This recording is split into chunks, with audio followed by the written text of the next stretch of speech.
Olá, meus amigos do YouTube, estamos começando mais uma edição do Bom Dia Mercado. Seja muito bem-vindo a este canal. Faremos juntos o nosso planejamento de trabalho para esse domingo, dia 10 de julho. Eu vou dar uma atenção um pouco maior para os jogos que eu pretendo trabalhar, os jogos da Série A do Brasileiro. Vou passar também em alguns jogos da Suécia, da Noruega e da primeira divisão da Argentina. Tem alguns campeonatos que eu trabalho que já estão voltando, mas como estão muito no início, fica um pouco mais complicado. Eu vou esperar algumas rodadas para depois começar a fazer algum tipo de análise um pouco mais aprofundada, tá bom? Como sempre, esse aqui é um planejamento de trabalho, eu vou gravar aqui com vocês o meu próprio planejamento pessoal com o intuito de ajudar você a trabalhar da melhor maneira possível, independente se você trabalha ao vivo, pré-live ou de maneira recreativa. Eu trabalho ao vivo, tá? E eu vou deixar um convite, se você gostar do conteúdo, eu convido você a se inscrever nesse canal e me acompanhar aí ao longo dessa jornada. Já temos aí 3 anos de Bom Dia Mercado, eu compartilho diariamente aqui com vocês o meu planejamento, mas se você quer aprender mais sobre trade esportivo, na descrição desse vídeo você vai encontrar todos os cursos que você precisa, todos os links que você precisa, totalmente gratuito, tá? Se você não tem conta na Betfair, que é a minha parceira nesse canal, você pode utilizar o link na descrição para ganhar um bônus de R$230, leia os termos de uso, tá?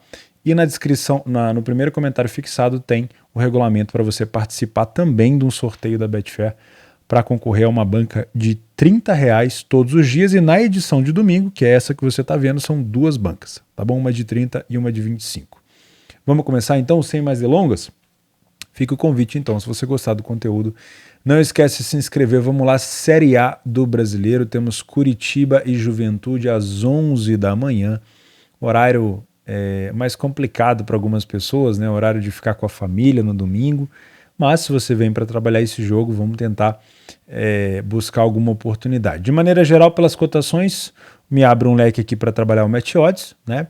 Vamos dar uma olhada como é que está o Curitiba na tabela do Brasileirão. O Curitiba é o 12º e o Juventude, vocês não estão vendo aí, é o 19º. Como um time mandante, o Curitiba ao longo de todo o campeonato vem se mantendo ali na parte de cima da tabela, né? 5 vitórias em 8 jogos, apenas 2 derrotas. Já o time do Juventude venceu apenas uma fora de casa. Eu vou buscar aqui os últimos jogos do Juventude para a gente ver. A vitória foi contra o Avaí, tá? Por 2-1. O time vem de 2 empates e 2 derrotas, tá? Vamos fazer utilizar o nosso PDF de apoio. Eu vou falar só sobre os campeonatos que eu comentei com vocês, mas se você quiser ter acesso a todos os dados desses campeonatos aqui no PDF de apoio, no primeiro link dos comentários fixados tem lá, saiba mais sobre o PDF de apoio. Ali eu vou te explicar tudo e como funciona. Assiste este vídeo que você vai entender, tá bom? Vamos lá, Curitiba e Juventude. Curitiba em casa tem 5 vitórias em 8 jogos, uma média de 63% de aproveitamento. Foi o primeiro a marcar em metade dos jogos apenas. Não é um número muito alto para um time bom em casa, tá? Isso é uma coisa que me chama um pouco de atenção.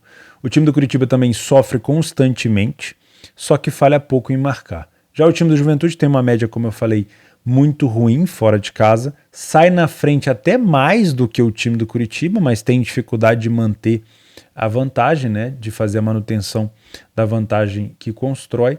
Ficou pouquíssimos jogos sem sofrer gol, tem uma média de ambas marcam muito grande, né, porque é um time que faz gol, mas não consegue segurar a vantagem. E falha pouco em marcar também, tá? Então nós temos aqui o dobro, né? De forma negativa, o Juventude marcou 6 gols e tomou 12, já o time do Curitiba marcou 11 e tomou apenas 7. De maneira geral, o time do Curitiba é bem superior, tá? Tanto defensivamente quanto ofensivamente. É um time que cria mais qualidade também, cria mais chances de qualidade de gols esperados que o seu adversário e cede menos oportunidade. Vamos falar de primeiro tempo e segundo tempo para ver onde a gente consegue encontrar alguns cenários de risco ou alguns cenários propícios a trabalho. O primeiro tempo do Curitiba costuma ser bem bacana. Metade dos primeiros tempos do Curitiba saiu vencedor em casa, empatou 13% e perdeu 38%. Esse número aqui próximo a 40 me chama assim, me causa um pouco de dúvida, mas vamos lá. Falhou em marcar em 50% dos primeiros tempos e não sofreu gol em 63%. 4 gols marcados, 4 gols sofridos. Não é, apesar de ter vencido metade dos primeiros tempos, não é uma hiper força no primeiro tempo, né? Mas se a gente comparar com o Juventude venceu apenas 14%, no caso apenas um primeiro tempo, empatou 57, perdeu 29, falhou em marcar em várias situações e não sofreu gol em mais da metade dos jogos. Se você consegue olhar para isso daqui, por mais que a gente tenha mais cores verdes aqui, combinando até com o escudo do Curitiba, não me parece ser uma vantagem tão gigantesca. Algumas coisas me chamaram a atenção aqui. O Curitiba ele não sai frequentemente na frente do placar. Inclusive teve uma informação que eu vi aqui, que nos últimos jogos do Curitiba, eu vou até confirmar isso, nos últimos jogos do Curitiba, ele foi o primeiro a conceder em 6 dos últimos 7. 6 em 7. Isso é um fator preocupante se você vem trabalhar, por exemplo, um Lei Juventude. Tá? Então aqui comprova também, metade dos jogos ele sai na frente, né? E o Juventude ele sai na frente também com uma boa frequência. O primeiro tempo não tem assim uma coisa tão desnivelada, o Juventude marcou 2 gols a menos, né? Mas o time do Curitiba vence muito mais, e no segundo tempo a gente tem uma queda de vitória do Curitiba, né? O time marca mais gols, sofre menos, mas tem uma queda no número de vitórias. De maneira geral, a gente consegue sim encontrar essa superioridade do Curitiba, mas eu aconselho você a trazer isso aqui totalmente para o live.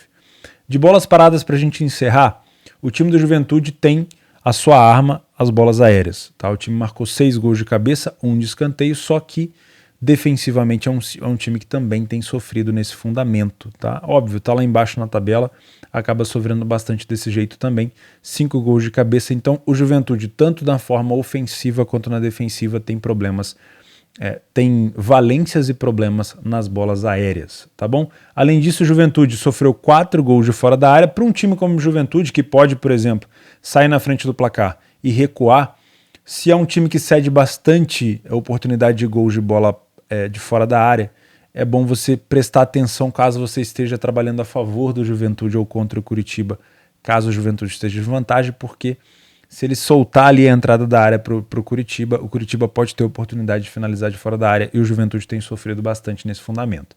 Jogos do Curitiba não costumam ter cenários tanto over assim, já o time do Juventude puxa um pouco mais para gols, mas não é tanto. Aqui a gente consegue ver nos momentos dos gols, o Juventude tem um crescimento aqui do meio para o fim do primeiro tempo e do meio para o fim do segundo tempo, e os momentos que mais toma gol o time do Juventude é no segundo tempo, a partir dos 60. Já o time do Curitiba não marca tantos gols até os 40, tá? Inclusive sofre aqui do meio para frente do primeiro tempo, mas tem um crescimento bacana a partir dos 50 minutos. Beleza? Léo Gamalho é o artilheiro da equipe com 5 gols, e o Fabrício Daniel é o passador ali, junto com o Igor Guilherme, o Aleph Manga, enfim. O time do Juventude, eu confesso para vocês que eu tenho menos conhecimento, né? O Oscar Ramon Ruiz Roa, esse rapaz não me é estranho. Parece um rapaz que jogava no Olímpia, eu não sei se ele está aí no Juventude. Enfim, jogo muito difícil. O que eu vejo aqui para mim, se for para trabalhar, né, um horário complicado, match odds com um pouquinho de como é que eu vou dizer, com pulga atrás da orelha nesse Curitiba, que apesar de fazer bons primeiros tempos, costuma sair atrás do placar em várias situações. Mas o Juventude tem dificuldade de manter vantagem, tá? Bola aérea também pode ser um bom fundamento aqui. Corinthians e Flamengo, jogo às 4 horas isolado, né? Jogo das maiores torcidas do Brasil. Jogo com muita audiência, né? Muita gente vai fazer esse jogo, vai ter uma liquidez muito boa. O que a gente pode ficar de olho aqui? O Corinthians é o 4º colocado, o Flamengo é o 8º.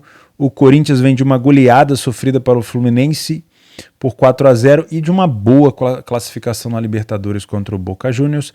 O Flamengo vem de uma vitória fora de casa contra o Santos 2-1 e uma goleada germânica para cima do Tolima de 7-1. E a gente tem uma prévia das quartas de final da Libertadores, né? Os dois vão se enfrentar, Corinthians e Flamengo, um excelente jogo. Vamos dar uma olhada, de antemão já vou marcar aqui, né? Vocês já sabem que jogo parelho como esse é trabalhar, buscar a oportunidade de trabalhar correções de probabilidade, né? Todo time começa com uma probabilidade, se ele começar mal, essa odd vai subir, probabilidade vai cair, a gente costuma trabalhar correção como você já aprendeu no meu curso, né? Jogos parelhos assim não tem muito o que fazer, mas vamos ver se a gente consegue encontrar um pouco mais aqui de informação com o nosso PDF de apoio. O time do Corinthians, dentro de casa, ele tem um desempenho bem melhor comparado com o Flamengo fora, tá? É um time que passou 71% dos jogos em casa sem sofrer gol e falhou em marcar pouquíssimo, apenas uma vez, tá? Então, ambas marcam no jogo do Corinthians em casa não é tão bom, porque o Corinthians não sofre tantos gols, tá? Só que o Corinthians não é o primeiro a marcar com muita frequência, mais da metade, mas não chega assim a ser, muita coisa. O time do Flamengo ficou 0 jogos sem sofrer gol, ou seja, tem uma defesa realmente problemática ainda o Flamengo. Não foi o primeiro a marcar em muitas vezes fora de casa, não tem bons resultados fora de casa, então o Flamengo, apesar de não conseguir várias vitórias, apesar de sofrer bastante gol, ele também marca, então costuma ser um time um pouco mais inclinado para o ambas, tá? Em relação a médias de defesa e ataque, o Corinthians tem uma média defensiva excepcional, 2 gols sofridos, se eu não me engano, é a melhor defesa do campeonato em casa. Exatamente, o Corinthians tomou 2 gols, a segunda melhor defesa é o América Mineiro com 5, o Cuiabá com 5 e o São Paulo com 6, são as melhores defesas em casa, né? Então fazer gol no Corinthians em Itaquera é muito complicado, tá bom? Já o Corinthians tem uma média ofensiva de mais do que 1 gol por jogo. O time do Flamengo tem uma média de 1 gol por jogo feito e 1 gol e meio sofrido, tá? Então, defensivamente, o Flamengo tem problemas, como eu falei para vocês. Em relação às chances criadas, nada de muita relevância, os dois times bem próximos, mas vamos falar sobre trading em apostas no primeiro tempo. O time do Corinthians só sofreu 1 gol até o momento no primeiro tempo, nos 7 jogos que fez, venceu 43 e empatou 43% dos primeiros tempos, só perdeu um deles, tá? Falhou em marcar em mais da metade, e não sofreu gol, como eu falei, em quase 90%. 4 gols feitos, 1 sofridos, é um primeiro tempo bem sólido. Já o Flamengo venceu 25%, empatou 25% e perdeu metade. Então costuma fazer péssimos primeiros tempos o Flamengo. Falhou em marcar em 63% das vezes e não sofreu gol em apenas 25%. Detalhe, o Flamengo melhorou muito nos últimos jogos, vem dando mais liga, e o jogo contra o Santos, o Flamengo fez um bom primeiro tempo. Isso aí eu tenho que comentar, tá bom? Gols marcados, o Flamengo fez 4 e sofridos tomou 7. Então tem uma defesa, como eu falei, complicada. Dá sim para explorar correções do preço do Flamengo no primeiro tempo, justamente porque o Flamengo vai ter uma odd muito parelha, tá, com o Corinthians. O segundo tempo do Flamengo costuma ser ainda pior. O time passa a perder um pouco menos, mas empata, continua empatando muito, vence menos do que o primeiro tempo e sofre um pouquinho menos de gol, mantém o mesmo número de gols feitos. Já o Corinthians aumenta o número de vitória, exclui as derrotas no segundo tempo, não perdeu nenhuma, continua sofrendo pouquíssimos gols, quase 90%, e falhou menos em marcar. Ou seja, o Corinthians é mais goleador no segundo tempo e mantém uma boa média defensiva. No frigir dos ovos dá para ver que o Corinthians é um time bem mais coerente aqui em relação a ataque e defesa, por isso que dá para sim buscar algo de correção aqui para o lado do Flamengo, se isso confirmar, só a leitura pode dizer. Bolas paradas, 4 gols de cabeça para o time do Flamengo, 5 gols sofridos de cabeça para o Corinthians. Isso aqui pode ser sim o nosso match do dia, né? Ficar de olho nessas situações de bola aérea. O Flamengo tomou 2 gols de escanteio e bolas paradas, o Corinthians marcou 3 gols de escanteio, também pode ser, principalmente num jogo truncado como esse, pode ser uma oportunidade. Não acho que vai ser um jogo tão aberto para 3, 4, 5 gols, mas no histórico recente, o Flamengo vem de uma invencibilidade de 5 jogos, aliás, vem de 5 vitórias seguidas contra o Corinthians e 9 jogos de invencibilidade. E costuma ser um jogo muito aberto com ambas as equipes marcando, tá? Então mesmo o cenário indicando um jogo under, me parece uma briga bem boa entre os dois, que pode sim acarretar em ambas marcam, em over 2,5, né? Em um jogo um pouco mais aberto. Momentos dos gols, o Corinthians tem uma boa média aqui no início até os 30 minutos, tá? Depois é bem distribuído, e o time do Flamengo costuma ser bem distribuído também os seus gols, mas o time acaba vacilando um pouquinho mais nos últimos minutos, tá? Roger Guedes é o artilheiro da equipe com 4 gols, verifica se ele vai estar na escalação ou não. Lucas Piton é o melhor passador.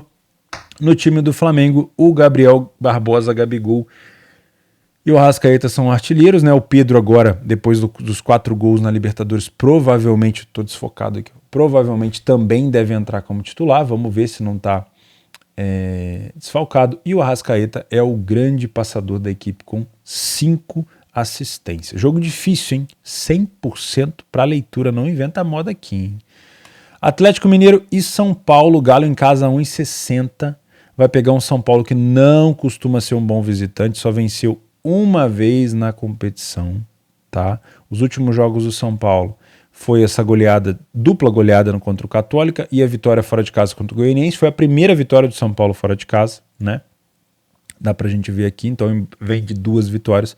E o time do Galo não fez um bom jogo contra o Emelec, mas venceu. E no último jogo, aliás, nos últimos jogos que fez em casa, contra o time do Flamengo, no Brasileirão meteu 2-0 e contra o Fortaleza fez 3-2, tá? Então, mesmo com o time reserva para enfrentar o Emelec, o time do Galo saiu perdendo de 2-0 e virou para 3-2. Também não jogou bem. Então, na sequência aqui, no jogo do Fortaleza e o Emelec, o time não jogou bem, mas contra o Fortaleza era um time mais misto, tá? Aqui só cabe um cenário, na minha humilde opinião, se fosse para eu trabalhar, ou uma correção do Galo, que eu não costumo fazer correção do favorito. No caso aqui seria trabalhar contra o São Paulo, mas eu tenho minhas ressalvas, tá? Vamos dar uma olhada aqui, ó. O time do Galo saiu na frente em 63% dos jogos que fez em casa, também tem 63% de vitória. Não falhou em marcar em nenhum jogo, só que vem sofrendo gol de forma constante. Então é um time muito bom para um ambas marcam, tá? O time do São Paulo, como eu falei, só tem uma vitória fora. Foi o primeiro a marcar também com uma incidência muito grande. Isso mostra que mesmo tendo uma incidência forte de sair na frente, o São Paulo tem dificuldade de manter a vantagem. E esse é o grande problema do São Paulo fora de casa, a manutenção da vantagem. O São Paulo também é um excelente time de ambas marcas, então você que tem método para isso, é bom ficar de olho nesse jogo, porque pode encaixar, tá bom? O Galo tem números melhores ofensivos, tem números melhores defensivos, cria mais chances de perigo e gols esperados ao longo do jogo e cede menos, tá? Então realmente aqui a gente tem uma superioridade em números do Galo. No primeiro tempo, o time do Galo vence 63% dos primeiros tempos e não empata nenhum, ou vence ou perde, tá? Falhou pouco em marcar e não sofreu gols também em mais de 60%. Então é um time que vai para cima mesmo, e mesmo quando sofre ali um pouco de ataque, tem bons contra-ataques. O time do São Paulo não faz primeiros tempos ruins, até porque ele costuma sair bastante na frente. O problema do São Paulo é o segundo tempo. Já falei isso para vocês várias vezes, né? O segundo tempo do São Paulo, independente se é competição sul-americana ou se é Brasileirão, o time tem uma queda muito grande. A gente puxa aqui para o segundo tempo, o Galo mantém uma excelente fase, mantém o número de vitória, passa a perder menos, passa a empatar mais, falha menos em marcar e continua com o mesmo número de gols sofridos, ou seja, o time do Galo melhora no segundo tempo.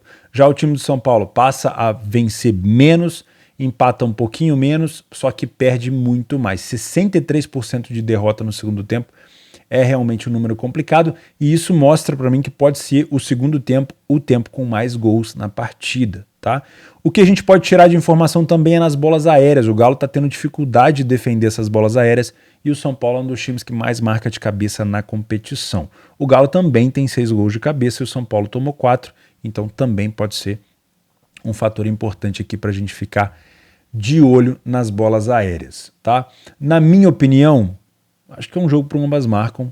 Acho que o São Paulo pode incomodar no primeiro tempo. Se sair na frente, pode sim complicar a vida do Galo. Agora, se o Galo sair na frente, o Galo vai usar muito dos contra-ataques para cima do São Paulo. Nos momentos dos gols, a gente vê aqui uma distribuição boa do Galo, né? Uma crescente no final do primeiro tempo, no meio do segundo, no final do segundo. Aqui também indica questões de contra-ataque. E já o time do São Paulo costuma marcar muito no comecinho dos jogos, no começo e no final, né? No final do primeiro tempo para início do segundo e na metade aqui do segundo tempo. Também é um time que cai muito, né? Como eu já falei para vocês no segundo tempo, quase 60% dos gols sofridos do São Paulo são no segundo tempo. Nosso querido Givanildo Huck é o artilheiro do Galo com 7 gols e o Nacho Fernandes com 3 assistências são os principais jogadores da equipe. Jonathan Calleri com 9 e o Rafinha com 2, o Igor Gomes com 2 e o Wellington Santos com 2. São os passadores e os melhores jogadores aqui do São Paulo, jogadores mais influentes, né? Na minha opinião, eu vou pular esse jogo, tá? Se eu fosse fazer esse jogo aqui, seria mercado de gols. ou bolas aéreas. Por quê? Eu acho que a odd do São Paulo a 5,50 ela é uma odd um pouco esticada para um time bom como o São Paulo, que não costuma jogar na defensiva, não gosta de jogar no contra-ataque. O time do São Paulo gosta de propor jogo, tem jogador para isso, o Ceni gosta disso. E pode até querer jogar assim no Mineirão. O problema é que o Galo vai ter os contra-ataques se for desse jeito, tá? E eu imagino um jogo um pouco mais disputado, então eu tô achando essa odd do São Paulo muito estilingada. Com isso, eu ficaria um pouco de fora. Acho que trabalhar a lei São Paulo aqui, para mim, para os meus métodos, é um pouco complicado, principalmente no primeiro tempo, onde o São Paulo costuma fazer um primeiro tempo melhor.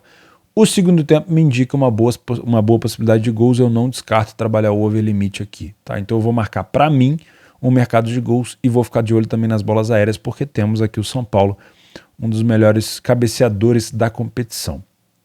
Outro jogo muito difícil é Santos e Goianiense. O Santos vem de uma eliminação vexatória para o Táchira na Sul-Americana. O treinador do Santos caiu. O Goianiense vem de uma classificação contra o Olímpia, uma belíssima classificação, né? Perdeu o primeiro jogo por 2-0, devolveu os 2-0 e passou nos pênaltis, né? Então o momento do Atlético Goianiense é melhor. O Goianiense é um time chato fora de casa, apesar de não ter aqui como visitante números muito expressivos, são uma vitória apenas em 7 jogos, é um time chato. O time marcou pelo menos um gol por jogo, né? Tem uma média, né, de um gol por jogo, perdeu apenas 3 jogos, então assim, em relação à qualidade, ao time ir para cima jogar, vai para cima jogar. Só que o Santos tá com a, vamos dizer assim, com a pedra no pescoço, vai ter que ir para cima, vai ter que mostrar serviço, né? Principalmente os jogadores que estão lá, tem alguns jogadores já falando em rescisão, então talvez pelo momento do Santos, o Santos coloque um empenho um pouco maior. Eu não gosto dessa odd do Santos ao 95, tá? O Santos dentro de casa venceu apenas 3 jogos, vamos lá, ó. 3 vitórias do Santos dentro de casa, 1 vitória do Goianiense fora.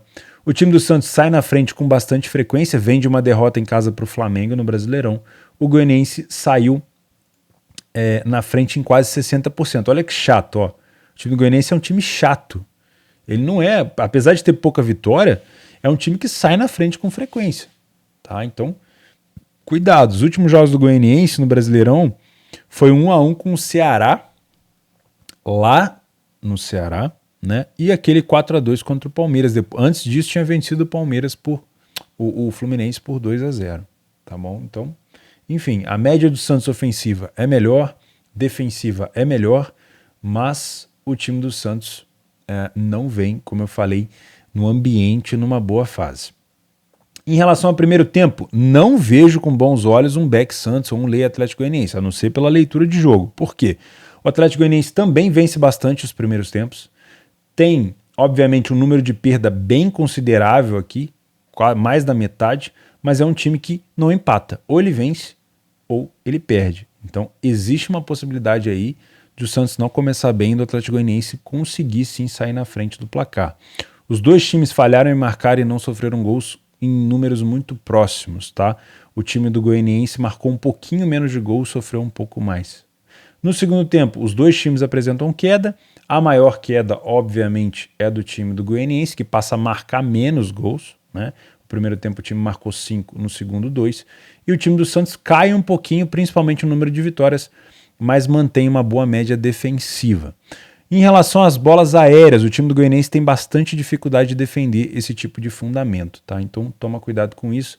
E o time do Santos também já tomou 4 gols de cabeça aqui. Bola aérea no Brasileirão, sempre bem-vindo você dar uma espiada, tá bom? Não acho que vai ser um jogo com uma tendência muito para gols, né? Principalmente pro lado aqui do Goianiense em 2,5, mas é um time 100% de over 1,5 fora de casa. Então, pela fase, pelo momento, pode ser sim que a gente tenha aqui mais times se arriscando. Olha só, o Santos também tem, nos meios dos tempos, mais chances de gols. Já o time do Goianiense não marca quase nenhum gol, aliás, nenhum gol até os 20, e depois começa a se soltar. E dos 70 até os 90, que é quando eu costumo trabalhar ali o meu over limite, às vezes eu pego até um pouco antes, tem uma incidência de gols muito grande, tá bom? Então, eu tomaria muito cuidado com esse jogo. Se você trabalha a correção do favorito e o Santos não começar bem, a gente pode ter sim. Eu vou até marcar aqui, ó, favoritos que podem se complicar. Para mim é o Santos, principalmente pelo momento, tá? Cuidado. E se eu fosse marcar outra coisa aqui, bola aérea. Tá? Também pode ser um jogo para decisão de bola aérea. Fortaleza e Palmeiras também às 18 horas. O Palmeiras vem de uma excelente classificação na Libertadores, vai enfrentar o Atlético Mineiro.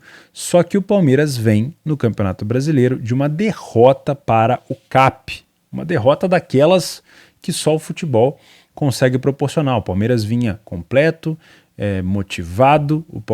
O Atlético Paranaense vinha com 6 ou 7 desfalques e o Palmeiras conseguiu perder em casa sem marcar gol, né?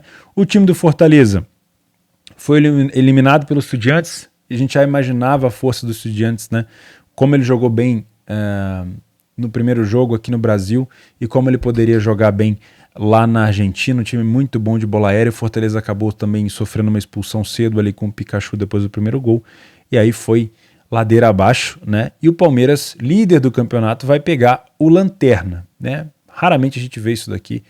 A gente consegue pegar, então, um time que está na liderança, como visitante, é o melhor visitante da competição, está invicto, e o Fortaleza, que tem apenas uma vitória dentro de casa, 1,95, próximo de 2 é a odd do Palmeiras.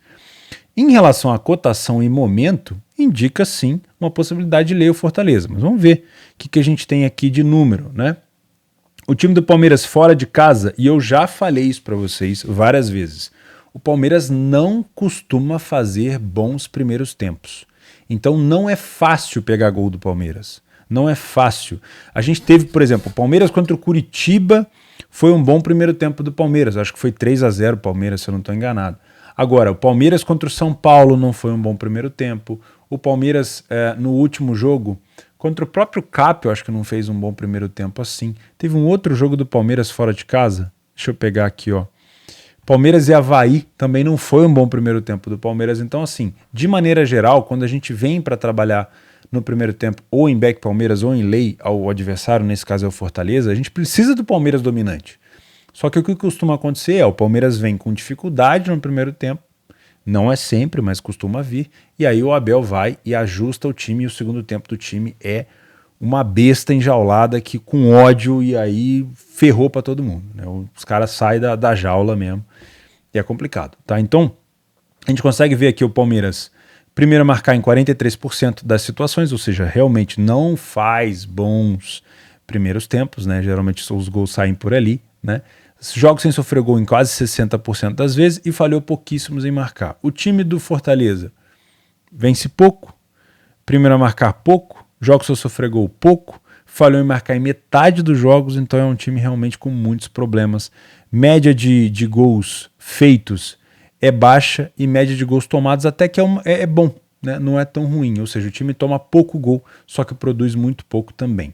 Em relação às chances criadas, aqui sim o time é muito bom, pode ver que é bem parecido com o Palmeiras, que lanterna e líder próximos em relação a gols esperados é complicado de se encontrar, e aqui a gente tem. Fortaleza é um time que cria muita chance, mas se você comparar isso daqui com isso daqui, você vai ver que tem alguma coisa errada.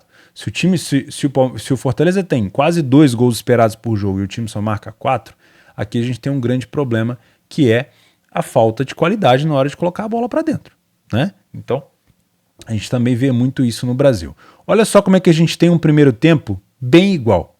O Fortaleza marca 2 gols, Palmeiras 3. Fortaleza toma 3, Palmeiras 2. Palmeiras venceu 29% dos primeiros tempos, Fortaleza 25%. Palmeiras empata mais do que o Fortaleza no primeiro tempo, mas perde quase a mesma quantidade. O Palmeiras também falha bastante em marcar, né? Então a gente tem um primeiro tempo muito difícil, muito nebuloso ali, difícil, pelo menos nos números. Você só vai conseguir encontrar valor no primeiro tempo aqui no live, assistindo a partida, tá? Então, se você vem para trabalhar match odds, cuidado, o primeiro tempo do Palmeiras não costuma ser bom. Quando vem para o segundo tempo, como eu falei para vocês aí desanda o pudim, né? O Fortaleza não venceu nenhum segundo tempo, empatou 88% e perdeu apenas 1. Falhou em marcar em 75%. Já o time do Palmeiras passa a vencer praticamente todos os segundos tempos, né? Venceu 71% e empatou 28%, não perdeu nenhum, fez 8 gols e tomou apenas 2. Realmente é um time muito forte no segundo tempo. Outra questão, o time do Palmeiras é hoje o time que mais marca gols de bola parada do Brasil. são 10 gols de escanteio, 7 gols de cabeça, tá? E nós temos o Fortaleza tendo aqui um problema nas bolas aéreas, já tendo sofrido 5 gols de cabeça, então esse sim é um fundamento que pode prejudicar muito o time do Fortaleza, fica de olho nisso, tá bom? Então vamos lá. Para mim, jogo para trabalhar, procurar no primeiro tempo uma leitura que vai contra os números, porque o Palmeiras não é bom no primeiro tempo. Se o Palmeiras estiver jogando bem nesse jogo, a gente pode ter uma oportunidade de trabalhar contra o Fortaleza. No segundo tempo, o time do Palmeiras cresce muito e pode oferecer pra gente oportunidade de trabalho, por exemplo, contra o Fortaleza ou a favor do Palmeiras. Não esquece de marcar também para ficar de olho em bolas paradas e aéreas, porque o Palmeiras, como eu falei, é muito bom nesse fundamento, tá? Difícil, pedra, né? Pedrada pro Fortaleza é um jogo muito difícil, tá bom? Vamos encerrar com Cuiabá e Botafogo. É difícil ganhar do Cuiabá lá. Botafogo vem de uma vitória fora de casa contra o Bragantino, venceu o Inter também fora de casa, né? Tem que respeitar o time do Botafogo, mas eu vou ser sincero, não jogou bem contra o Bragantino. O Bragantino podia ter vencido facilmente, com 3 gols anulados, o Botafogo acabou conseguindo a vitória. O time do Botafogo, de maneira geral, é o time que ainda está em construção, né? Então é complicado a gente traçar assim, cobrar do Botafogo, porque ele ainda está em construção. Então a gente ainda vai ver o Botafogo oscilando demais. O time do Cuiabá em casa costuma fazer as melhores campanhas em casa e tenta empatar fora de casa porque quer se manter na primeira divisão, mas ultimamente não tem conseguido fazer boas partidas em casa. Venceu o Corinthians, perdeu para o CAP, empatou com o Inter, com o Bragantino e com o Ceará. Então não são números assim tão bons. O time venceu apenas uma partida, então, fora de casa. Vamos lá. O time do Cuiabá tem 1 vitória, o Botafogo tem 3. O Cuiabá sai na frente em poucas situações, o Botafogo também. Aqui a gente já tem um cenário bem parelho, hein? Assim como o mercado está mostrando pra gente. O time do Cuiabá falhou em marcar em quase metade dos jogos. O time do Botafogo falha menos em marcar, mas sofre mais gols. Tá? Então a nossa média de gols do Botafogo aqui, ó, feita e sofrida, é maior. Né? Quando a gente fala de gols feitos, é bom. Gols sofridos, obviamente, para o time não é tão bom. A defesa do Cuiabá é aceitável. O time tomou 5 gols em 7 jogos em casa, mas só marcou 4. Né? E aqui é diferente. Olha que diferença. O time do Fortaleza, que a gente acabou de analisar, tinha uma média de 1,80 blau gols esperados por partida e marcou 4. Então a gente tem um problema técnico no ataque. O cara, o fazedor de gol, o cara que enfia a bola para dentro, está com um problema. Porque boas chances são criadas. Aqui não. Aqui a gente tem poucas chances sendo criadas. Por isso que os gols são poucos. Então a gente consegue identificar o problema aqui, que na maioria das vezes é a criação. Às vezes a gente tem um bom atacante, mas não tem quem leve a bola. Isso é comum, às vezes, nos times, às vezes lá de baixo, né?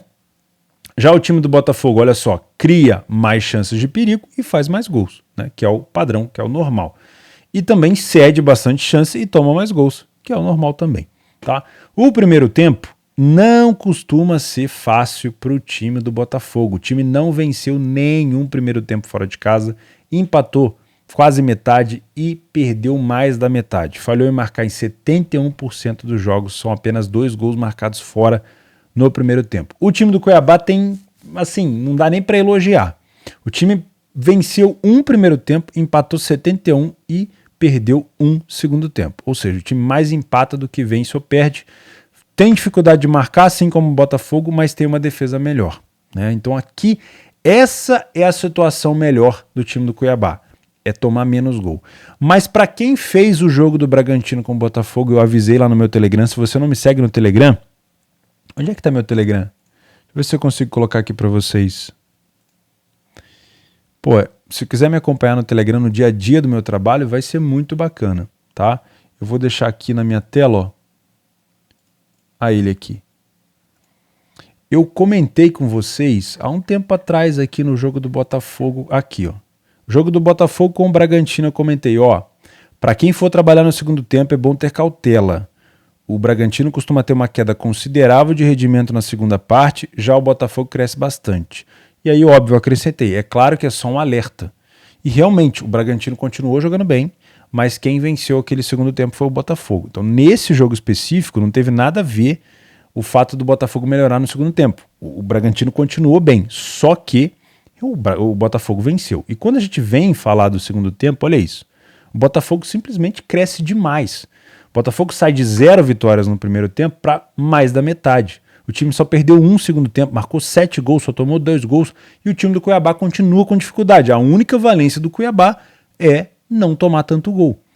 Então, assim, com todo respeito, acho que isso não justifica o Cuiabá ter uma odd talvez tão baixa assim quanto o Botafogo. Então a gente pode ter sim oportunidade de correção aqui, tá bom? Outra coisa interessante, bolas aéreas do Botafogo tem encaixado. O último jogo do Botafogo não foi gol de cabeça, mas foi numa bola parada, aquele gol do Botafogo contra o Bragantino, tá bom? Então vale a pena ficar de olho sim. O Cuiabá é um time que marca muito de fora da área, são 5 gols até o momento, tá? Nenhum gol de contra-ataque para nenhuma equipe aqui, então não são times tão velozes. Na minha opinião, jogo bem parelho para ficar de olho no match odds no primeiro tempo e jogo para procurar talvez uma correção do Cuiabá no segundo tempo, já que o Botafogo cresce tanto. Mas tudo isso a gente tem que ver em campo, tá? Momento dos gols, olha só, o time do Cuiabá cresce muito do meio do primeiro tempo para o início do segundo, juntando aqui dá 54% dos gols marcados nesse momento, e os últimos minutos do Cuiabá também são bem movimentados. O time do Botafogo também. Então, se você gosta de trabalhar mesmo num jogo ali capcioso, difícil, um over limite pode ser interessante, viu? Jogadores importantes, vamos ver se o Erisson vai jogar. Ele não jogou contra o Bragantino, fez falta, tá? E o Daniel Borges aqui tem uma assistência. No jogo do Cuiabá, o André, aquele André, que eu não posso falar qual é o apelido dele, e o Wanderson tem 2 gols e vários jogadores aqui deram uma assistência. Então fechamos o brasileiro, eu marco aqui no Botafogo match odds e bolas aéreas para o lado do Fogão, tá? Vamos falar rapidinho de alguns jogos que eu separei aqui de favoritos. Primeiro na Argentina, nós temos o Estudiantes jogando contra o Central. O Estudiantes conseguiu a sua classificação na Libertadores. Eu vou chamar aqui, ó, 1,75 odds do Estudiantes. Tá? O Estudiantes costuma marcar primeiro em 82% das situações. É um time que faz bons primeiros tempos, não sofreu nenhum gol, tá? E é um time muito forte de cabeça. 11 gols de cabeça, marcou contra o Fortaleza 2 vezes nesse fundamento, se eu não me engano. E o time do Central, Córdoba de Santiago, sofreu 9 gols de cabeça. Então, se for fazer esse jogo do Estudiantes, dá uma olhada numa possibilidade de lei ao Córdoba ou um back ao Estudiantes e as bolas aéreas do Estudiantes, tá bom? Outro jogo, o Racing contra o Independiente. Nós estamos aqui o Racing, que também é um excelente time no primeiro tempo. O Independiente é o rei de Copas, né, mas não vem passando por um bom momento, só venceu uma nas últimas 10 partidas. O time do Racing é bom, é melhor em quase todos os fundamentos e tem também um bom primeiro tempo, assim como o time do Estudiantes, como eu falei antes, tá? Os dois times são bons de bola aérea, mas o time do Independente tem dificuldade um pouco maior. Então, de novo, pode ser um jogo para buscar aqui um lay ao time do Independente e também ficar de olho em bolas aéreas. Quando eu falo lay, é o meu método. Se você quer tentar buscar a leitura para back Estudiantes, para back Racing, tudo bem, tá bom? O outro jogo seria o River, né? O River foi eliminado na Libertadores pelo time do Vélez. Deixa eu ver se eu busco aqui o River pra gente. Tá aqui, ó. O River já tem um pouco mais de dificuldade, só venceu metade dos jogos em casa, mas faz também um bom primeiro tempo e também pode apresentar pra gente a oportunidade de lei ao Godóis.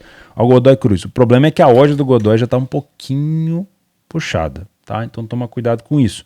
O River também tem tido dificuldade nas bolas aéreas e o time do Godoy é um bom time de escanteio, tá? Então também pode ser um jogo bom para match odds e para bolas aéreas. Vamos fechar com 2 campeonatos aqui do nosso querido submundo, como a gente gosta de falar, do jogo da Elitserien. Eu quero falar sobre esse jogo aqui, ó. Rosenborg contra o Gerv. 1,30 a odd do Rosenborg. Deixa eu procurar aqui no nosso PDF de apoio. Tá aqui, ó. O Rosenborg tem 3 vitórias em 5 jogos, o time do Gerv não venceu nenhuma, e o primeiro tempo do Rosenborg costuma ser muito bom, então pode ser uma oportunidade para buscar um back favorito no primeiro tempo. Vou marcar aqui, tá? O molde É que dá para fazer algo no molde? O molde também pode ser uma oportunidade. Deixa eu ver como é que tá o molde aqui, nesse campeonato. Opa, é aqui. Molde. Tá aqui, ó. O molde também vai jogar contra um time muito fraco, que não venceu nenhuma fora de casa. O molde sai na frente 83% das vezes que joga em casa e também tem um bom primeiro tempo. Também pode ser um bom jogo para um back favorito na primeira etapa, tá bom? O time do Lillestrøm, que é o líder, eu vou ficar de fora porque joga contra o Viking, e são times parelhos, tá? Na Suécia, nós temos o jogo do AIK, mas aí faz um jogo contra o Elfsborg que é mais complicado. Então aqui pode ser um jogo mais de match odds, talvez até mais para gols. Eu não acho que vai ser tão fácil. Um outro jogo que eu queria chamar a atenção para vocês, não tá aqui no radar esportivo, mas é o jogo do KuPS. Eu vou colocar aqui que é da Finlândia? É da Finlândia, né? Eu vou colocar aqui para vocês, ó. KuPS. Tá aqui, ó. KuPS contra o Lahti. O KuPS tem 5 vitórias em 6 jogos. E o primeiro tempo do KuPS também é muito bom. A odd do KuPS, se eu não estou enganado, nesse jogo vai ser 1,40. Também pode ser um bom jogo para ficar de olho num back favorito no primeiro tempo. Essas são as dicas que eu dei para vocês aqui ficarem de olho, tá? Lembrando que isso aqui não é palpite. Eu que gosto de trabalhar bastante o back favorito no primeiro tempo, fico todo animado sabendo que as competições europeias já estão num ritmo bacana, a gente já está tendo um pouco mais de leitura. Esses últimos dias que passou, a gente teve, quer ver? Ó? Vou ver aqui a nossa estratégia do dia passado. Olha só, o Malmo venceu com facilidade, o Vikingur também venceu com facilidade, o Bodoglin foi um jogo realmente para gols, o Vikingur também. Então, a gente começa a ter mais leitura um pouco mais fácil nos jogos da Europa. Beleza, meus amigos? Espero que eu tenha conseguido ajudar vocês de alguma forma. Foi um prazer, como sempre, né? Se você gostou do vídeo, agora sim fica o convite para você se inscrever no canal e ativar as notificações e deixar o like no vídeo. Não inventa moda, faz o simples e um excelente domingo para ti. Um abraço.